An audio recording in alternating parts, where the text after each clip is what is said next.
eh, waktu acara di Hotel Mutiara, saya duduk dengan seorang hamba Tuhan. Dia cerita bahwa ada anggota jemaahnya yang nggak mau ke gereja lagi gitu. Lalu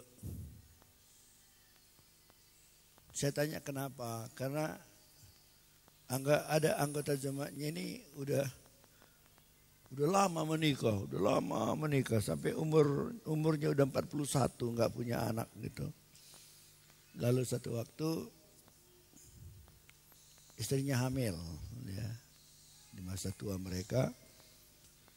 Lalu si istri mulai merasa sakit melahirkan. Lalu diperiksa oleh dokter bilang belum gitu ya, belum. Padahal dia udah rasa sakit, 2 hari lagi kata dokter. Lalu sudah 2 hari kemudian dia dioperasi oleh dokter, anaknya meninggal.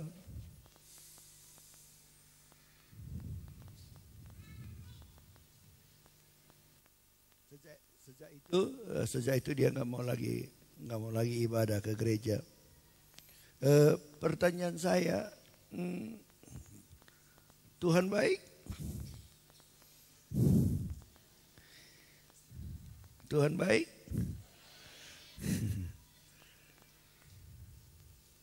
Tapi dia nggak merasa Tuhan baik. Dia merasa Tuhan yang salah, kan begitu. Apa hubungannya dengan gereja, ya kan? Kan banyak orang bertengkar dia di rumahnya nggak ke gereja. Apa hubungan gereja sama bertengkar di rumah? Tuhan itu selalu baik. Kalau kita mengerti prinsip Tuhan itu selalu baik, itulah maka bisa hidup kita selalu tenang. Gitu. Ada seorang pemuda, ini di kota Solo. Muda, ganteng, orang tuanya kaya. Tahun 74. Saya belum bisa naik sepeda motor, dia udah punya sepeda motor yang bagus karena kaya. Kainaring keadu kesusahan nah. Sebenarnya semuanya udah aman ya kan, dia ganteng, muda, kaya. Apalagi? Tapi dia berpikir gini, aduh hidup ini susah pun. Untuk apa laku hidup? Kalau sebentar lagi kawin, man berenka, man anak kalakai. Lahir anakku nanti mesti disekolahin, aduh capek hidup ini. Udahlah, mungkin jalan yang paling baik adalah mati. Padahal sebenarnya nggak ada kesusahannya kan, nggak ada kesusahannya.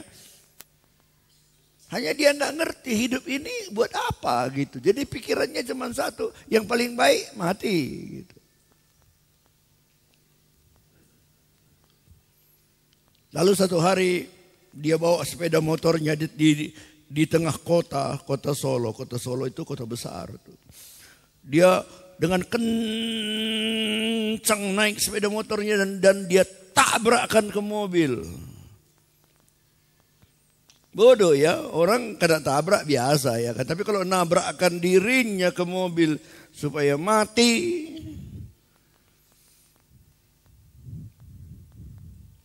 Ada juga orang bunuh diri karena bebannya yang berat, kan ini enggak.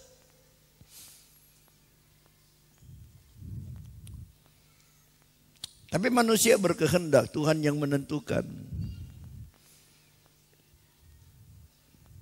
Dan si pemuda ini enggak mati, hanya patah-patah.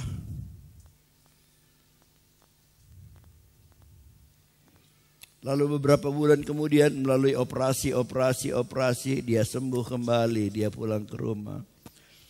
Sampai dia di rumah sama lagi, aduh kenapa lah gak mati aku, untuk apa lah aku hidup.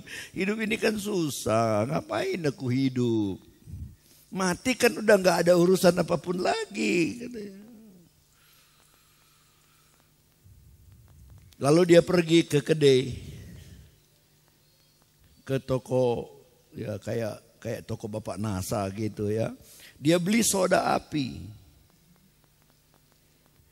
Soda api itu biasa dibeli oleh tukang cat. Untuk apa? Itu kalau air tuh ditaruh soda api itu seperti batu gitu. Itu ditaruh ke dalam, itu mendidih itu air itu. Dan kalau itu disiram ke mobil, tunggu aja sebentar lagi, ngunartaran jatuh semua catnya itu. Karena soda api itu sangat keras, racun dan gatal sekali.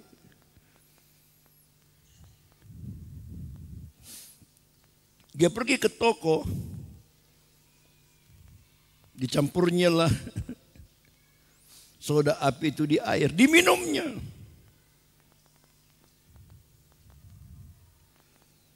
Supaya mati. Udah, namanya pun soda api ya, itu kayak minum api. Udah jerit-jerit, bahasa Belandanya nggurapas.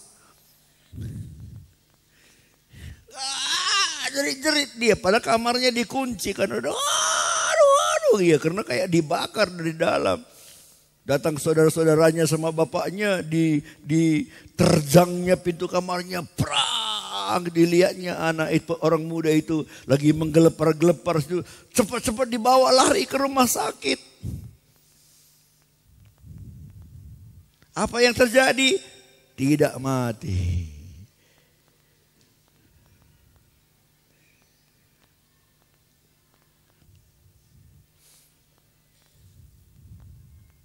Tapi biarpun dia tidak mati, tenggorokannya ini itu sudah membusuk. Karena soda api itu membusuk. Jadi waktu sembuh ini tenggorokannya nggak ada lagi lubang ke dalam.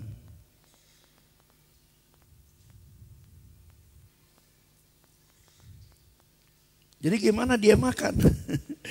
Akhirnya untuk dia makan terpaksalah dilubangin perutnya, taruh selang.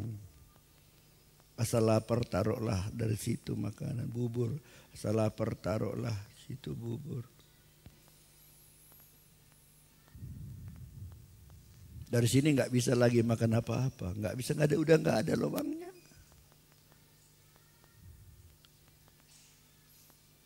Dan pada waktu dia sedang terbaring di rumah sakit, ada seorang hamba Tuhan,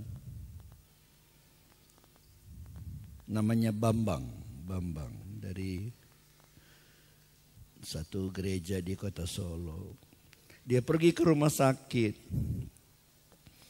dia mengunjungi pemuda ini, dia bersaksi, dia ceritakan tentang Yesus. Akhirnya orang muda ini dia menerima Yesus sebagai Tuhan dan Juru Selamatnya.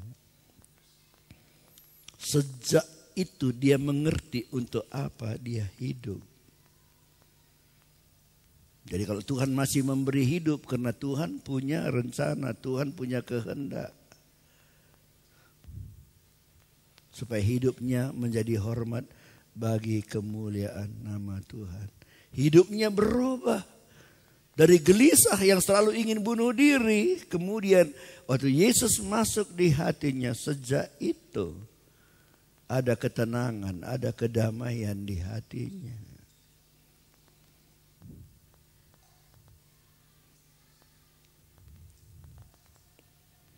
Dia keluar dari rumah sakit, dia bekerja di satu pabrik.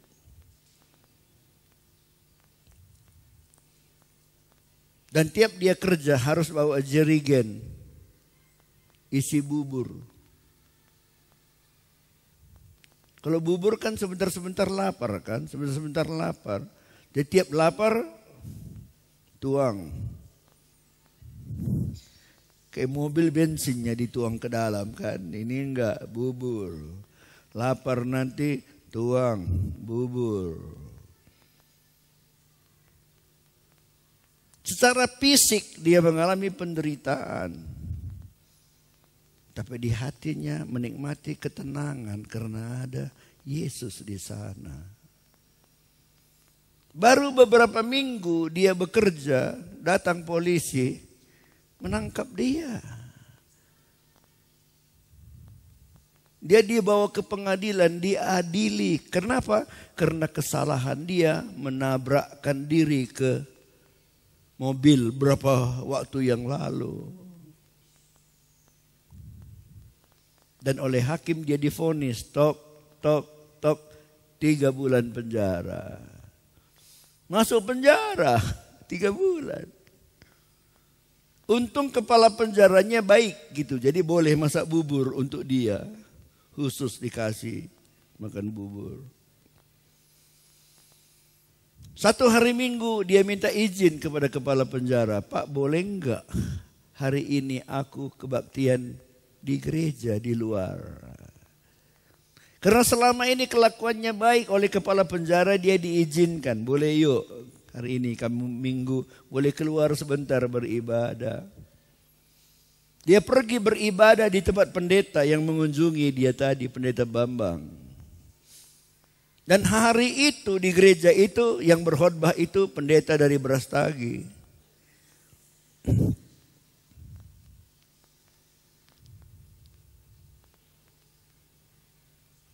Selesai kebaktian, semua orang sudah pulang, dia masih menunggu. Dan dia menemui saya, dia menceritakan semua keadaannya. Saya tanya dia, bagaimana? Kalau kamu pengen makan tempe, pengen makan goreng pisang, gimana? Aku bilang, iya kan? Oh bisa Pak, bisa. Gimana caranya? Aku ambil tempe, aku makan, aku kunyah-kunyah, kemudian aku buang keluar katanya. Rasanya aku bisa rasa, tapi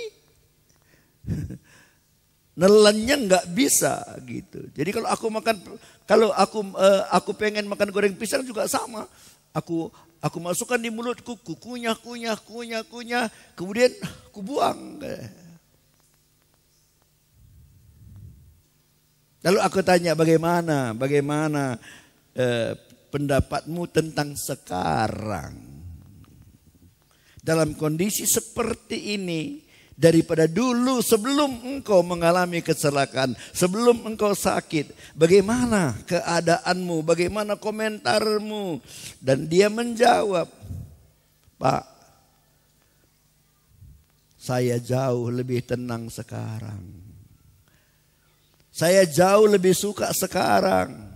Saya jauh lebih suka cita sekarang daripada dulu.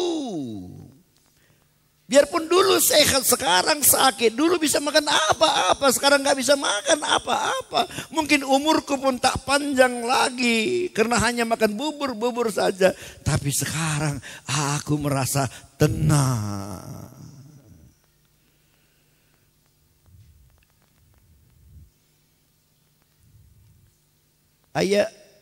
Apa yang bikin dia tenang?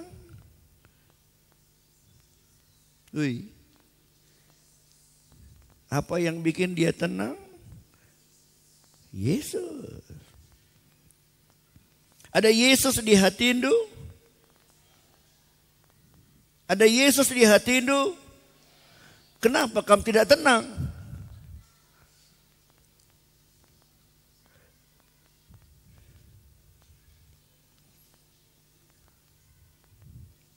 Lukas 10 ayat 38. Sampai 42. Ketika Yesus dan murid-muridnya dalam perjalanan, tibalah ia di sebuah kampung. Seorang perempuan yang bernama Marta menerima dia di rumahnya. Perempuan itu mempunyai seorang saudara yang bernama Maria. Maria ini duduk dekat kaki Tuhan dan terus mendengarkan perkataannya. Sedang Marta sibuk sekali melayani.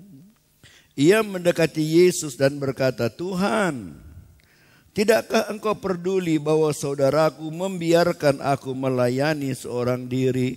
Suruhlah dia membantu aku. Tetapi Tuhan menjawab, Marta, Marta, engkau khawatir dan menyusahkan diri dengan banyak perkara. Tetapi hanya satu saja yang perlu.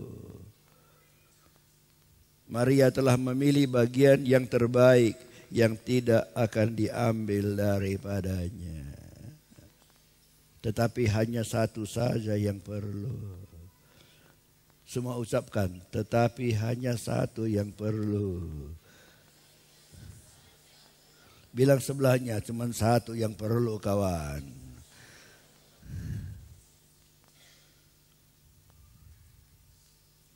Apa yang satu itu? Duduk tenang di kaki Yesus.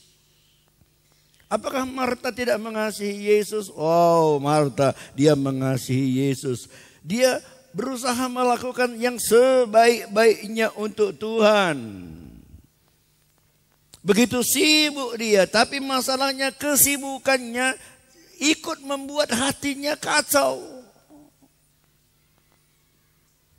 Aturan sibuk di luar, hati kita tenang. Ini enggak sibuk di luar, sibuk di dalam. Pekerjaannya membuat dia khawatir, pekerjaannya membuat dia gelisah, pekerjaannya membuat dia resah. Kenapa? Dia melupakan sesuatu yang lebih penting. Itu maka Yesus berkata, hanya satu yang perlu. Tidak banyak, hanya satu yang perlu. Dan yang satu itulah yang dipilih oleh Maria. Apa yang dipilih oleh Maria? Duduk tenang di hadapan Tuhan.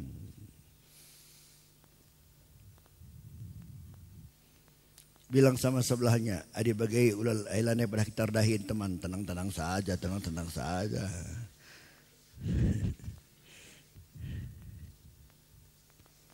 Bukan begitu. Bukan artinya tenang saja, enggak usah kerja lagi. Bahkan firman Tuhan kan menyuruh kita bekerja. Firman Tuhan bilang orang yang tidak bekerja jangan makan. Firman Tuhan berkata apapun yang kamu lakukan, lakukanlah dengan sungguh-sungguh. Seperti kepada Tuhan. Kalau ke ladang, ke ladang dengan sungguh-sungguh. Kalau pelihara babi dengan sungguh-sungguh. Kalau pelihara ayam dengan sungguh-sungguh. Kalau tanam wartol dengan sungguh-sungguh. Kalau menikah dengan sungguh-sungguh.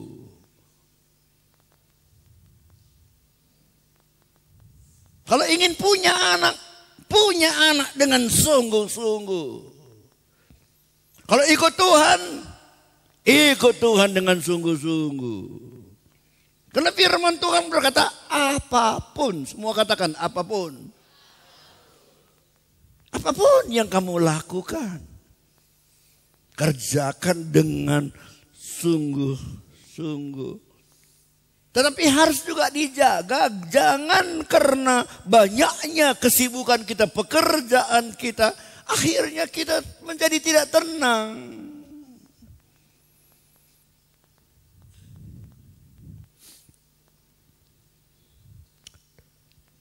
Tuhan tidak bilang, Marta, Marta, kau terlalu banyak bekerja. Enggak, bukan. Tuhan bilang, Marta, Marta, kau terlalu banyak gelisah. Kau terlalu banyak khawatir.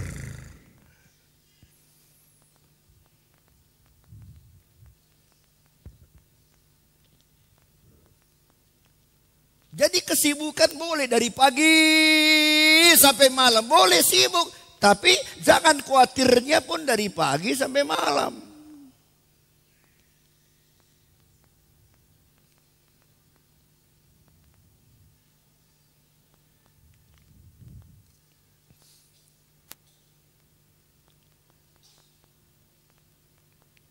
Kalau pagi sampai malam bikinlah 15 jam ya. Dari jam 6 sampai jam 9 malam. 15 jam kita sibuk terus kerja ini sibuk. Boleh aja. Tapi khawatirnya berapa jam?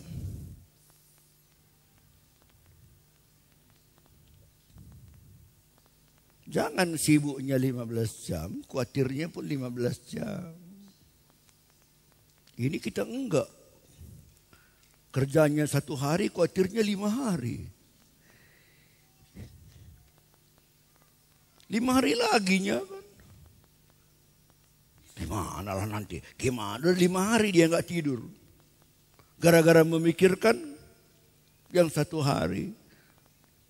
Memikirkan pekerjaan yang 1 jam. Udah 5 jam dia gelisah.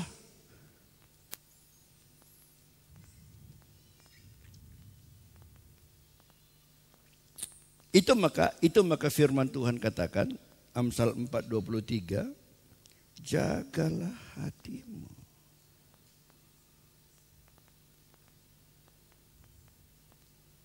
Semua bilang jagalah hatimu. Kepada siapa saudara ucapkan itu? Bilanglah sama dia, jaga hatimu kawan. Bilang kiri kanan. Jaga hatimu. Dengan segala kewaspadaan.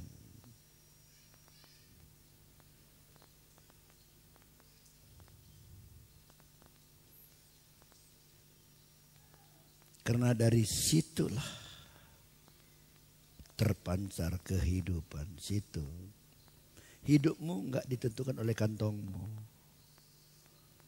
Firman Tuhan bilang hidupmu tergantung pada hatimu. Kalau hatimu tenang, hidupmu pun tenang.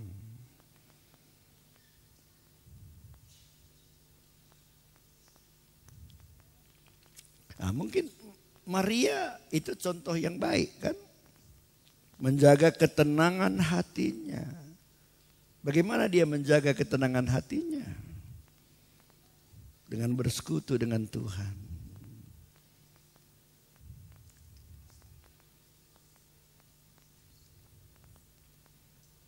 Matius 11 ayat 28.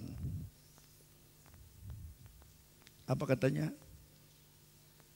Ayat terkenal itu kan. Bagi saya Matius 11 ayat 28 itu ayat terpenting kedua sesudah Yohanes 3 ayat 16.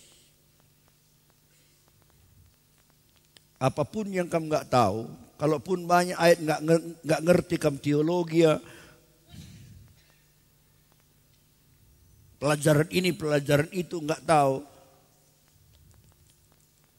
Paling tidak Yohanes 3 ayat 16 harus tahu. Karena demikian besar kasih Allah pada isi dunia ini, sehingga ia memberikan anaknya yang tunggal supaya barang siapa yang percaya pada tidak binasa, melainkan beroleh hidup yang kekal. Itu ayat paling penting, pegang itu. Pernah dengar profesor naik sampan di Danau Toba? Udah pernah aku cerita kan? Udahlah. Lupa terus nginget. Sewanya lah sampan, didayung lah sama orang. Profesor tanya, Pak, Bapak tahu teologi? Apa itu Pak? Nggak ngerti aku. Bapak kalau nggak ngerti teologi, berarti Bapak kehilangan 1/4 hidup Bapak. Tinggal 75, tinggal 3/4 ya. Sebentar lagi Pak, Bapak ngerti sosiologi? Apa itu sosiologi? Nggak ngerti aku Pak. Bapak hilang lagi 1/4 hidup Bapak. Udah habis tengah kan. Sebentar lagi di tengah danau ini. Pak, Bapak ngerti antropologi? Apa lagi itu Pak? Kata si Opung kan. Nggak tahu aku. Bapak kehilangan lagi Pak 1/4 hidup Bapak. Udah 3/4 hilang. Tinggal 1/4. Datang angin kencang, mulai perahunya mulai goyang. Si profesor dia pegang sampannya, ketakutan dia. Si Opung bilang, jangan takut Pak, jangan takut. Aku takut ini padahal Bapak tahu tentang berenang logi, kata Opung. Nggak tahu Pak, aduh kasihan Bapak. Bapak kehilangan seluruh hidup Bapak. Perahunya terbalik. Dia banyak tahu, tapi satu yang penting berenang logi. Dia nggak tahu. Lebih baik kita biar banyak kita nggak tahu, tak masalah. Tapi ingat tuh, Yohanes 3:16, Yesus datang. Kalau kita buka hati kita, kita terima dia, kita diselamatkan. Pintu sorga terbuka bagi kita. Lalu ayat yang kedua yang terpenting ini yang saya mau baca, Matius 11:28. Marilah kepadaku semua yang letih lesu dan berbeban berat. Siapa di sini yang hidupnya letih lesu dan berbeban berat? Coba angkat tangan. Puji Tuhan, ada juga di sini cukup banyak yang tak letih lesu, berbeban berat. Syukurlah, syukur. Tapi kalau saudara merasa letih lesu berbeban berat, firman Allah katakan datanglah pada Yesus, aku akan memberi kelegaan kepadamu. Lega hatimu. Malam pusuhdu. Ayat 29, pikulah ku yang kupasang dan belajarlah kepadaku, karena aku lemah, lembut dan rendah hati, dan jiwamu akan mendapat ketenangan. Di mana kita dapat ketenangan? Di bawah kaki Yesus. Kita mendapat ketenangan. 1 Korintus pasal 3 ayat yang ke-16. Pasal 1 Korintus pasal 3 ayat yang ke-16.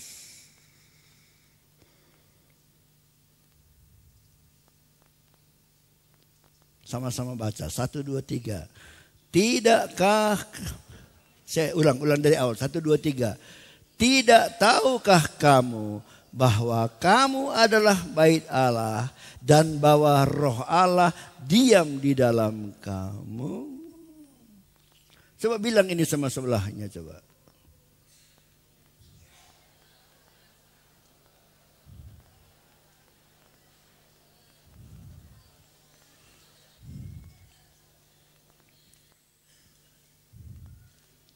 Saudara boleh jawab, tidak tahu kawan bilang. Kalau dia bilang tidak tahu kawan, ulangi lagi bilang, kamulah bait Allah. Kita semua adalah bait Allah, amin. Aku mau tanya saudara, di bait Allah itu tenang atau sibuk?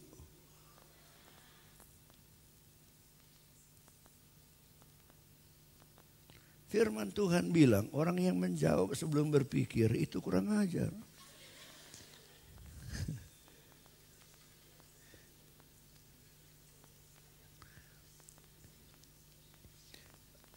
Firman Tuhan bilang begini, kalau kamu datang ke rumah Tuhan, janganlah dengan tangan yang kosong.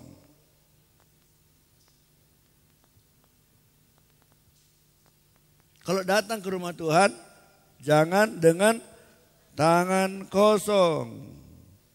Jadi kalau saudara ibadah itu ukurkan, besok minggu apa ke bawah. Ada jambe di ladang, bawa jambe. Ada gadung kayu di ladang, bawa gadung kayu. Pokoknya semua yang lagi nggak laku murah-murah bawalah. Begitu kan? Kacau ini orang labora ini.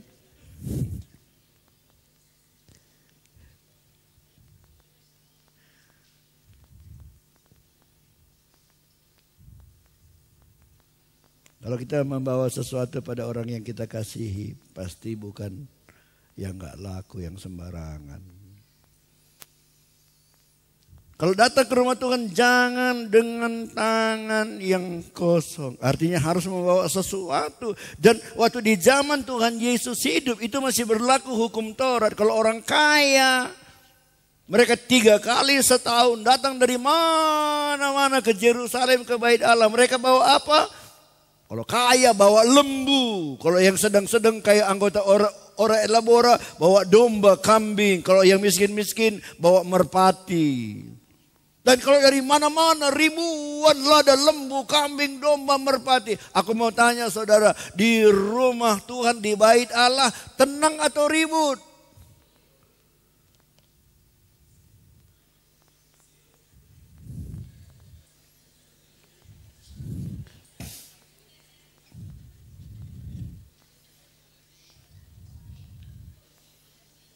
Coba bapak-bapak keluarkan nanti ya suara lembu, sini suara kambing ya berdua ini, sini suara domba, situ suara merpati burung. Coba 1, 2, 3. Lagi.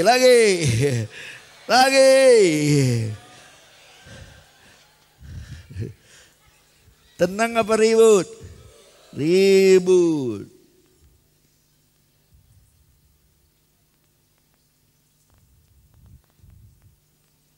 Jadi banyak kesibukan di sana. Sampai orang yang pikiran bisnis, bisa dibisniskan ini. Supaya orang gak usah lagi bawa dari kampung lembu, kambing, domba, merpati, di sini saja kita jual. Akhirnya banyak orang berjual beli. Itu maka Yesus marah. Yesus marah bukan karena lembunya, bukan karena kambingnya, bukan karena merpatinya. Yesus marah karena rumah Tuhan dijadikan rumah jual beli, rumah penyamun katanya.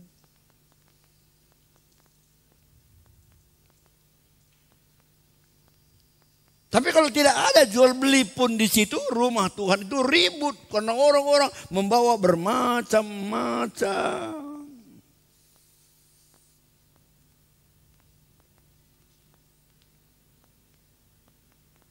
Tapi di mana yang ribut? Di halamannya. Itu yang ribut.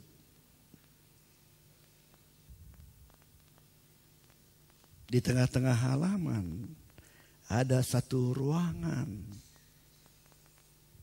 Yang disebut dengan ruangan Maha Kudus. Di mana di situ ada peti perjanjian. Di mana kalau Tuhan berbicara kepada orang Israel, Tuhan berbicara dari situ. Di situ keadaannya sangat tenang. Kok bisa di luar begitu ribut? Di luar kok di situ di ruangan Maha Kudus bisa tenang.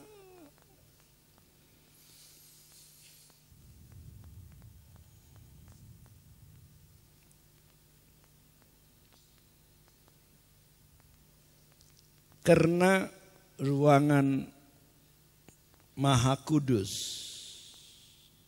yang berdampingan dengan ruang kudus. Ruang kudus itu kira-kira 5 kali 10 meter. Ruang Maha Kudus itu 5 kali 5. Semua yang ribut di luar itu nggak didengar, nggak terdengar di dalam. Kenapa? Karena kemah sembahyang itu, ruang Maha Kudus itu ditutupin oleh kulit-kulit binatang. Ada binatang-binatang yang harus disembelih. Lalu kulitnya itu dipakai menutupi ruangan itu. Sehingga semua yang ribut-ribut di luar itu nggak kedengaran di dalam.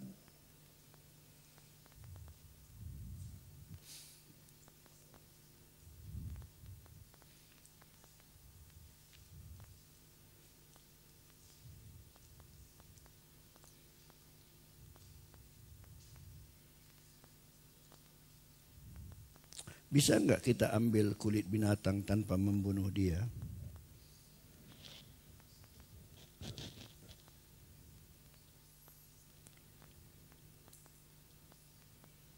Pas kamu pelihara lembu, perlu kita kulit lembu. Tolong ya, kulit lembu dulu besok bawa ya.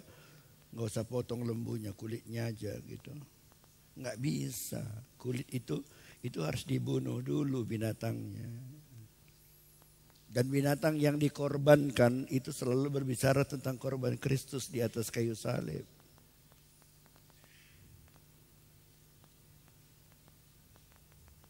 Korban Kristus di atas kayu salib. Kalau kita ingat selalu korban Kristus di atas kayu salib, itu bisa membungkus hati kita. Supaya meskipun banyak persoalan kita, banyak problem kita, kekurangan kita, rumah tangga kita, kesehatan kita, anak-anak kita, bisnis kita. Begitu banyak persoalan. Tapi bisa saja persoalan itu tidak mengganggu hati kita.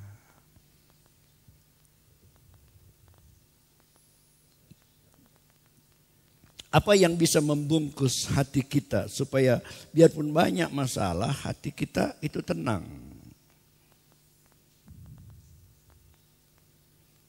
Yang pertama bersyukur.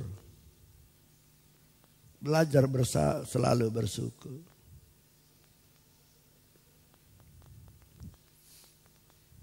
Ibu-ibu, pernah waktu makan suami Hindu jungut-jungut, bersungut-sungut karena entah kurang enak atau mungkin ikan asin lalap kata yang umpamanya. Apa pernah suami Hindu bersungut-sungut waktu makan? Pernah? Pernah. Suami-suami, kenapa kamu bersungut-sungut? Apa?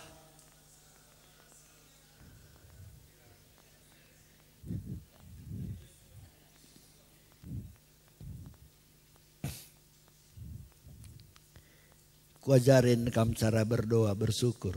Mau kamu? Ini yang kulakukan. Di rumah karena bisa dibilang kami selalu tinggal berdua gitu ya. Dua di rumah. Ya sering nggak masalah. Gitu, nggak masalah. Cuma nasi kan selalu ada. Jadi aku bilang sama semua orang, yang penting gorengkan ikan teri, taruh di satu Tupperware supaya tiap makan adalah itu. Gitu. Dia sering sekali udah makan, aku taruh nasi, lalu taruh itu ikan teri yang ada kacang sedikit. Dan aku berdoa begini, Tuhan, terima kasih Tuhan. Waktu di dunia ini begitu banyak orang yang kelaparan. Di dunia ini begitu banyak orang mau makan pun Tuhan. Gak ada yang mau dia makan. Hari ini di hadapanku ada makanan Tuhan. Kuduskanlah ini dalam kuasa firman-Mu. Supaya jadi kesehatan kepadaku ya Tuhan. Amin. Aku mau tanya saudara, makan yang begitu nikmat apa tidak? Kenapa nikmat? Karena kita ingat selalu banyak orang yang lain. Makan pun dia tidak ada yang mau dia makan.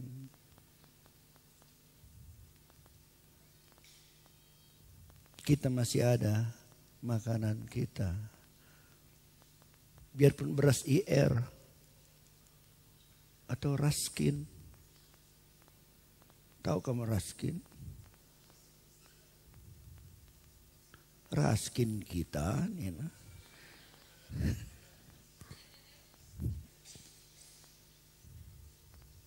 Bersyukur. Terima kasih Tuhan.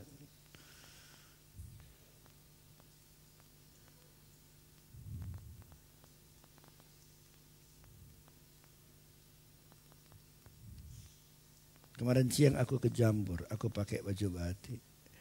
Waktu aku pakai baju batik ternyata tangannya sobek gitu. Memang baju murah-murahnya itu dulu. Beli pun 60 ribunya satu. Udah sobek gitu sini. Ganti tahlang. Ah, lo pada lo tekelake. Dan aku bersyukur, belajar bersyukur supaya kita bisa menikmati ketenangan, selalu bersyukur. Bagaimana cara bersyukur? Lupakan semua hal-hal yang tak baik. Ingat selalu semua hal-hal yang baik. Biarpun mungkin yang tak baik lebih banyak.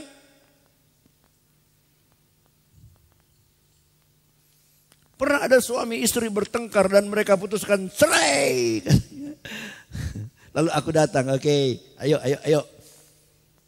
Isi formulir dulu, ku kasih formulir, isi.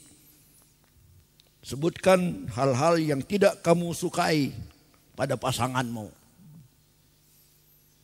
Yo, mereka isi. Itu ada 15 mungkin, 15 baris tuh apa kosongnya. 1, 2, 3, 4, 5, 6, 7, 8, 15. Terus sebentar aja udah penuh. Tahu lagi, sambungnya lagi di bawah. Banyak kali yang dia nggak sukai. Aku ambil itu, aku baca-baca, aku senyum-senyum. Aku ambil, ini isi satu lagi yuk. Ku bagikan, sebutkan hal-hal yang kamu senangi dalam diri pasanganmu. Mereka lihat-lihat, nggak isi-isi. Isi yuk. Nggak ada katanya. Bohong. Kalau nggak ada nggak jadi kalian menikah dulu, ku bilang kan. Pasti ada. Akhirnya diisinya lah. Lama kali. Yang satu isi 2, yang lain isi 3. Kalau yang dia nggak sukai banyak. Aku bilang belajar. Lupakan semua yang tidak kamu sukai. Dan syukuri ini yang kamu sukai.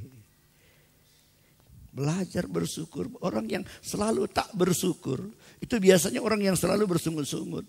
Selalu engkul cipi. Apa bahasa Indonesia engkul cipi?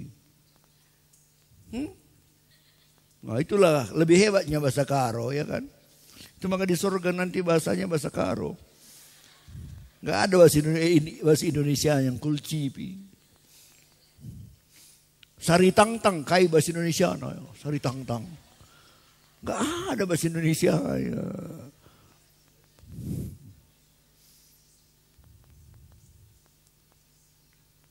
Orang yang tidak bersyukur, itu unggul cipi. Ini kan direkam ini. Ini biasa CD-nya akan beredar di mana-mana di seluruh Indonesia. Nanti aku bilang kulcipi, orang yang dengar apa itu kulcipi. Jadi mesti aku terangkan juga bahasa Indonesianya sedikit gitu. Itu ciri-ciri orang yang enggak bersyukur.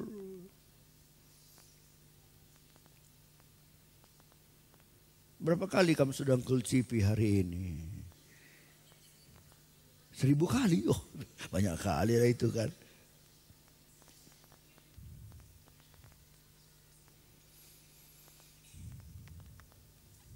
Yang kedua, berpada.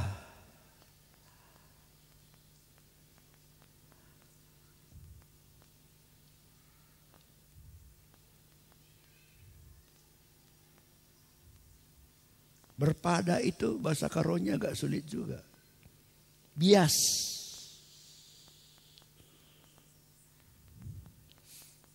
Ada uang 1 juta, bias. 100.000, bias. 2.000, bias. 1.000, bias. Ketawa, itu berarti nggak percaya dia itu, nggak percaya dia. Yesus aja mengajar kita, berilah kepada kami makanan kami hari ini. Yesus ngajar kita supaya berpada dengan apa yang ada hari ini, tapi masih ada 3 tumbal lagi beras kita, masih khawatir.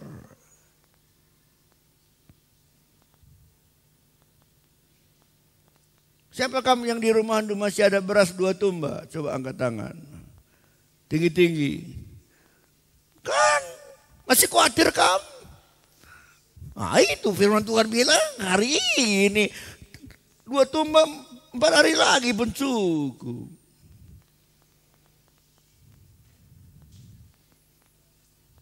Berpada. Ada ayat bagus 1 Timotius 6. Ayat 6. Jadi perlu ini. Bisa keluarkan ayatnya. 1 Timotius 6 ayat 6. Aku perlu ayat ini jadi apa? Rema. Ayat ini aja kamu kuasai, masuk di hati itu bisa tenang kamu. Memang ibadah itu kalau disertai apa? Rasa cukup memberi keuntungan besar. Bukan cukup. Apa? Rasa cukup. Ada orang 3 mobilnya nggak cukup dia rasa. Ada orang kemana pun jalan kaki cukup dia rasa. Ada orang makanannya enak-enak, potong ayam, potong kambing, potong lembu, semua lengkap. Nggak enak katanya. Ada orang cuma nasi sama kuah aja, sama kuah. Lahap kali dia makan. Apa bedanya? Untuk mendapat ketenangan butuh belajar hidup dengan hati rasa cukup. Kalau rasa enak letaknya di sini. Di lidah. Tapi rasa cukup letaknya di hati.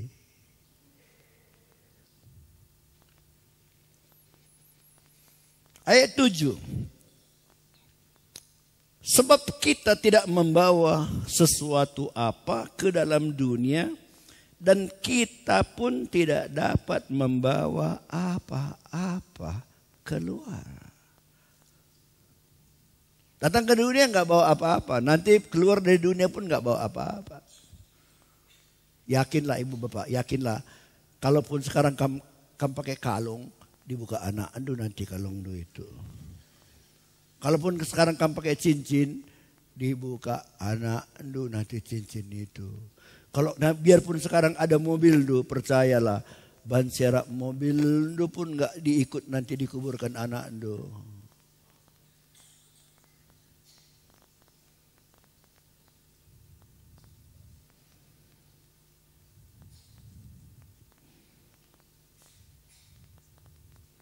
Ada satu ibu-ibu, dia sebelum meninggal bilang begini, kaya.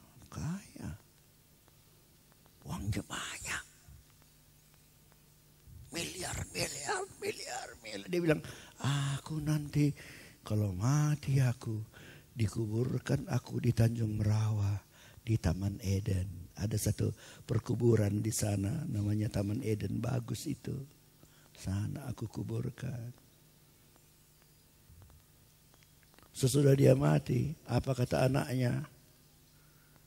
Lawyer ban.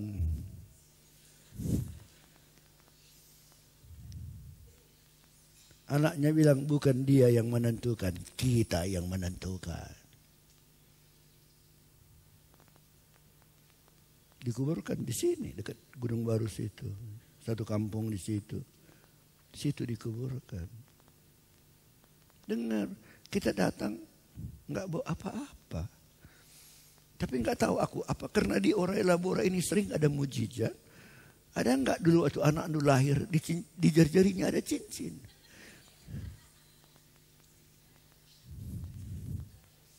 Jangankan cincin, Gigi pun nggak punya gigi. Dan firman Tuhan bilang nanti kita keluar dari dunia juga nggak bawa apa-apa. Jadi kesimpulannya bagaimana? Kesimpulannya ayat 8. Kesimpulannya ayat 8. Apa dikatakan? Sama-sama baca 1, 2, 3. Asal ada makanan dan pakaian cukuplah. Sekali lagi. Bilang sama sebelah aduh.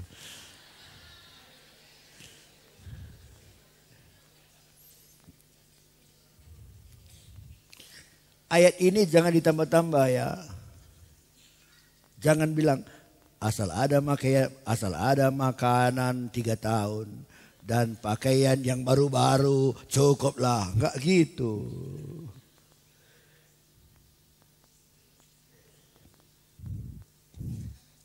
Ada di sini yang nanti selesai kebaktian mau pulang enggak ada makanan di rumah, ada. Kalau ada jangan pulang makan di sini. Karena di sini ada makanan. Asal ada makanan dan pakaian cukuplah. Itu berpada.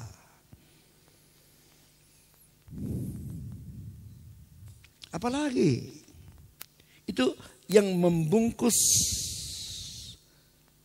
ruang Maha Kudus itu kulit dari beberapa binatang.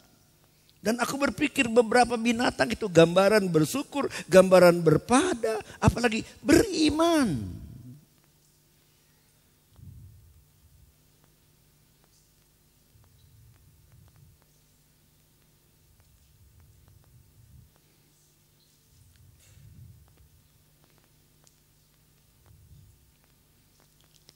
Waktu Yesus dengan murid-muridnya berlayar di danau ini. Lalu datang badai. Oh.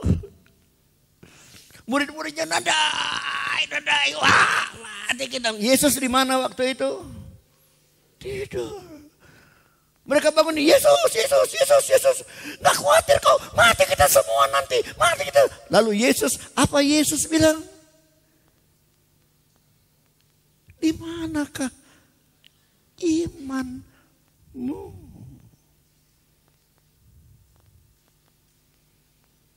Yesus kenapa bisa tidur? Iman. Orang yang selalu gelisah itu pasti imannya mencurigakan.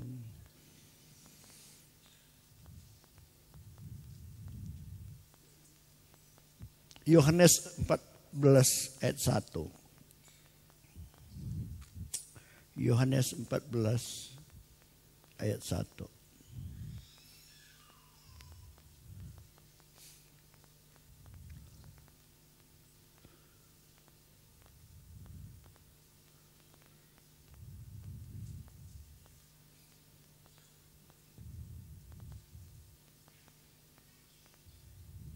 Itu bukan Yohanes 14:1 itu.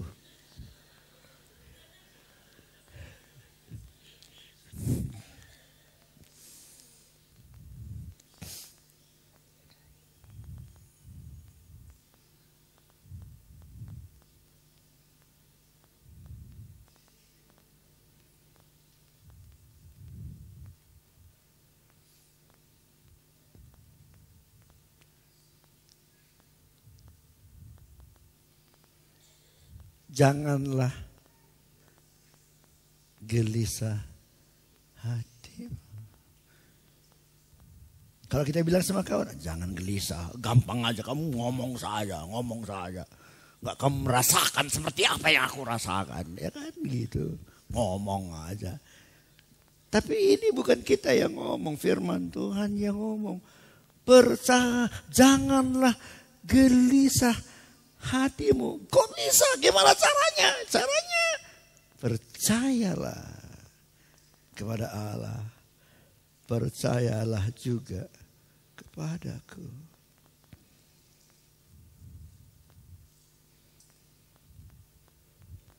Bilang sama sebelahnya, tepuk-tepuk bahunya. Jangan gelisah hatimu kawan, percayalah kepada Allah. Percaya saja pada Yesus, bilang.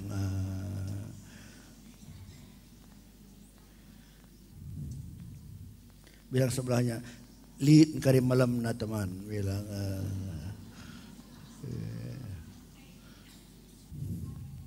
bilang sebelahnya, gedang-gedang nali, lihat ketampu na. Bilang.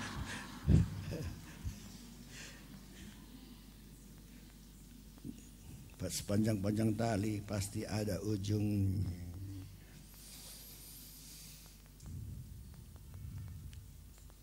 Bersyukur, berpada, beriman, berpengharapan.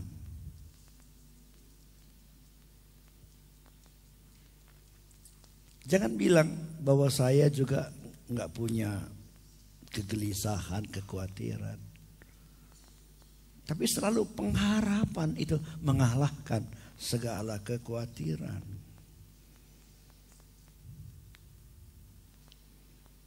Ada ayat dalam Ibrani 6 ayat 19. Ibrani 6 ayat 19.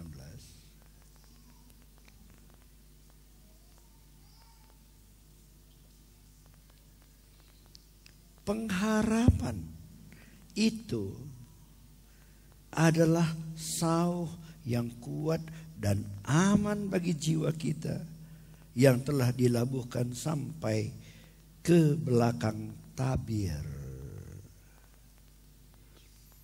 Sauh ini bukan buah sauh, bukan. Sauh itu jangkar yang ada di kapal gitu. Kalau kapal itu dia mulai berlabuh supaya jangan dia dibawa oleh angin, itu diturunkan jangkar.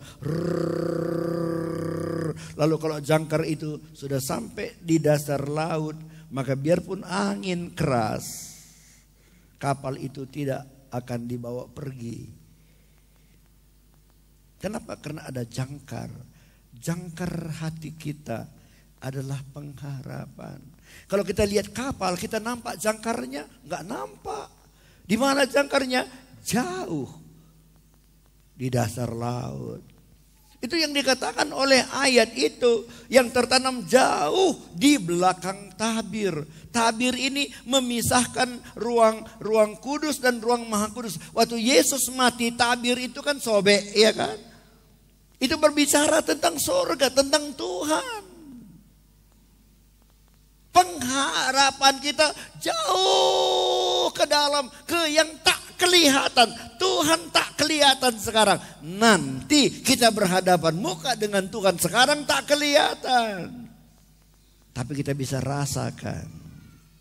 Kita bisa rasakan. Kalau engkau selalu menaruhkan harapmu pada Tuhan, hatimu akan tenang, hatimu akan damai. Taruh harapmu pada Tuhan.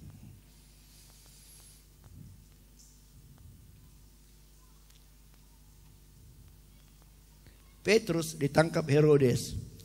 Herodes baru membunuh Yakobus ini, baru dibunuh, senang orang semua. Hore! Jadi Herodes pikir, supaya senang orang, kubunuh lagi Petrus ini, katanya.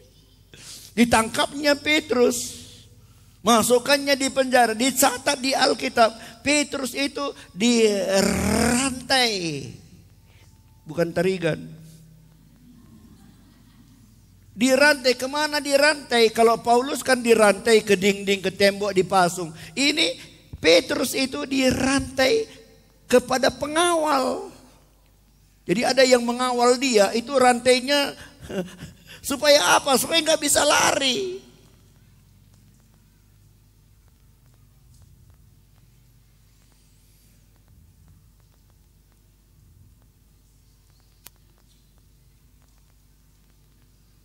Kalau kamu di penjara, dirantai lagi, gimana kira-kira? Senyum-senyum kamu, tenang kamu.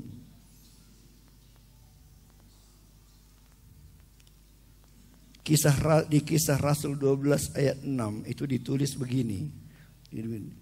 Pada malam sebelum Herodes hendak menghadapkannya kepada orang banyak, Petrus tidur di antara dua orang prajurit, terbelenggu dengan dua rantai.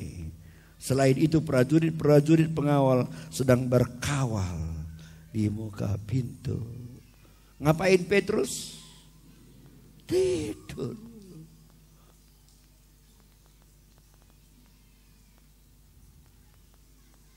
Orang yang gelisah bisa tidur? Nggak bisa. Petrus tidur. Biarpun suasananya wow. Tapi Yesus tenang hatinya. Kembali ke bait Allah, di luar ribut, di dalam tenang. Aku mau tanya, yang di luar yang berpengaruh kepada yang di dalam, atau di dalam yang berpengaruh kepada luar? Dengar, kalau orang ingin mendengar suara Tuhan bukan di luar, gimana? Enggak, orang pergi ke dalam, ke ruang Maha Kudus. Imam besar masuk ruang Maha Kudus dan berkata, Tuhan, apa yang harus kami lakukan?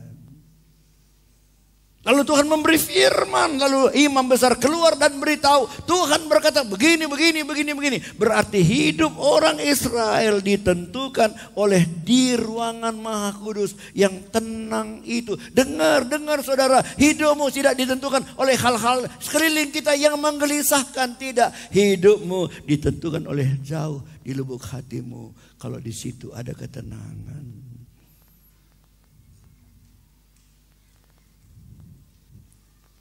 Belajar seperti Maria. Duduk tenang di hadapan Tuhan. Cari Tuhan. Sesibuk-sibuknya engkau cari tempat. Cari waktu di mana engkau bisa tenang.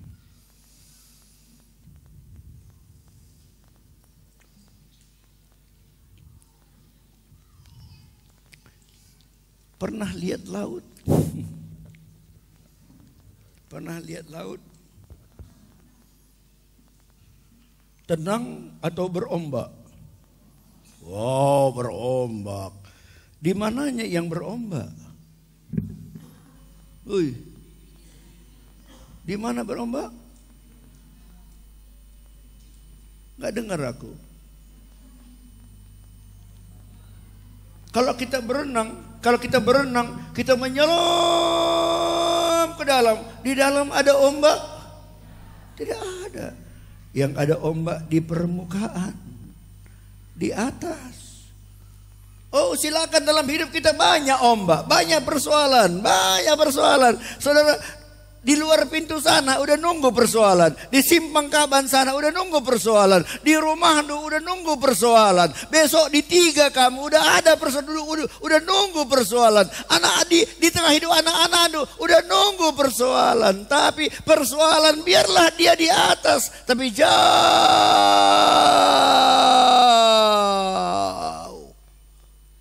di dalam lubuk hati kita. Biarlah selalu ada ketenangan. Gimana caranya? Dekat dengan Tuhan. Dekat dengan Tuhan.